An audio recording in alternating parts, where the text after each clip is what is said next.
The first thing I want to start with is to talk about the state of venture today. The reason this is important is because you need to understand what venture markets look like today to have the right degree of perspective. And looking at this in the current time is really important because we're going through something called a funding winter. This is a period in venture that started towards the end of 2021, and we're going through this still today, almost 3 years later. It's very significant for the venture ecosystem because we're seeing the first major valuation reset in venture for about 15 years. Okay, it's quite overdue in my opinion, and frankly, it's good for the ecosystem. And from where I sit, my belief is that if you are a believer in investing in venture, there is no better time to invest because the leverage and the power has shifted to investors in a very big way today that didn't exist before. So with that, let's look at some data.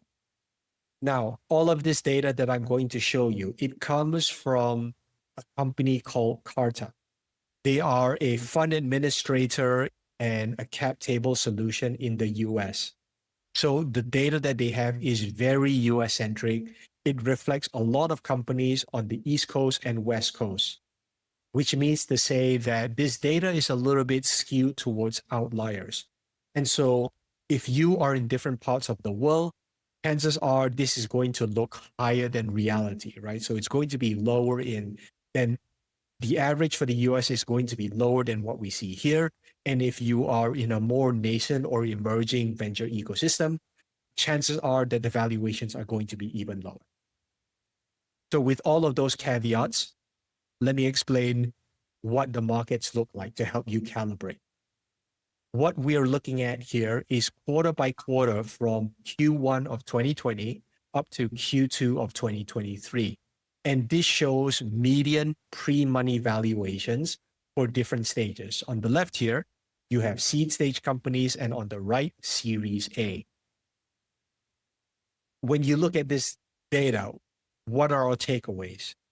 It tells us that at seed stage, the valuation peak was in Q2 or Q3 of 2022. And as of Q2 2023, which is the last update of this chart, we saw a 10% decline in median valuations to $13 million. And if you look at the data today, right? So basically about 1 year later, the markets for me look exactly the same, right? So we've been trending flat for roughly the past year. So it's not that the outlook hasn't changed for me. If you look at Series A, we saw a valuation peak in Q1 of 2022, and that was roughly $48 million. And by Q2 of 2023, we saw a 20% decline to $40 million pre-money valuation. When we look at Series B, we have a valuation peak earlier at Q1 of 2022 around 150 or 160 million. And we saw a 33% decline by Q2 of 2023. Series C peaked in Q1, 400 million. And as of Q2 2023, we saw a 15% decline.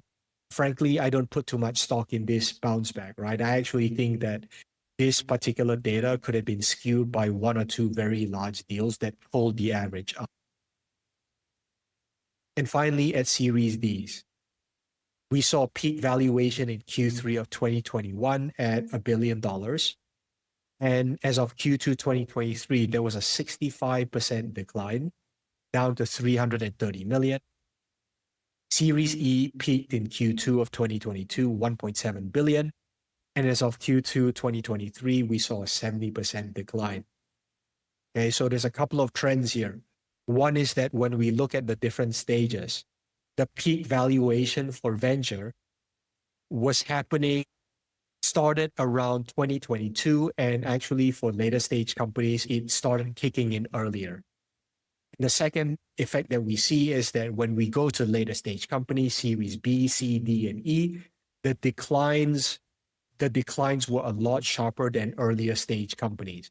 There's a lot of reasons that I go through in actually the program that I teach.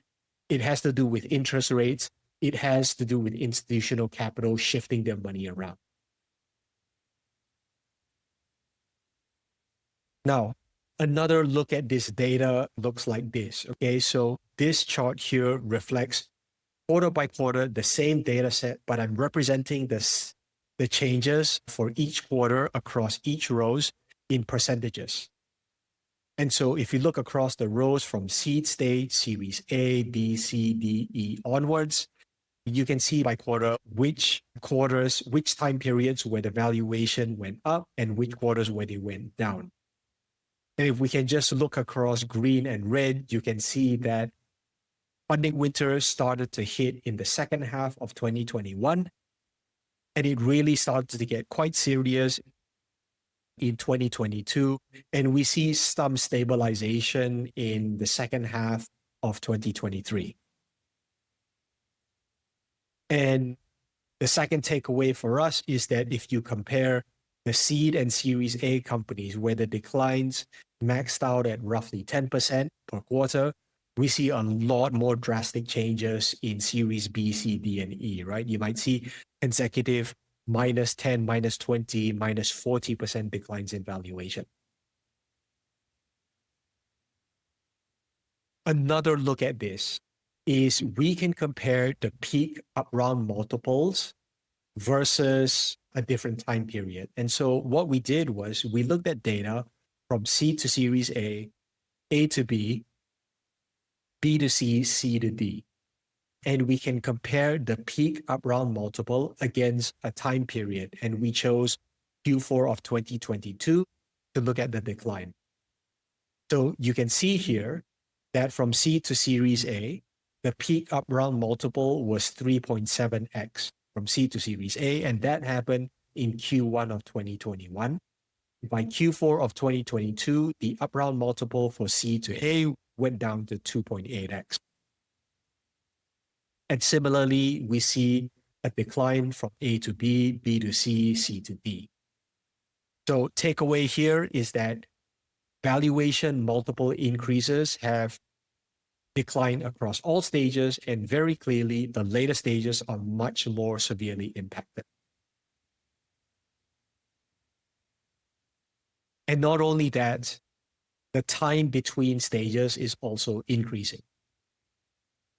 So looking from 2020 up to Q3 of 2023, we see that Series A's took 14% longer to mature. So seed stage companies took 787 days to reach Series A versus 700 days in 2020.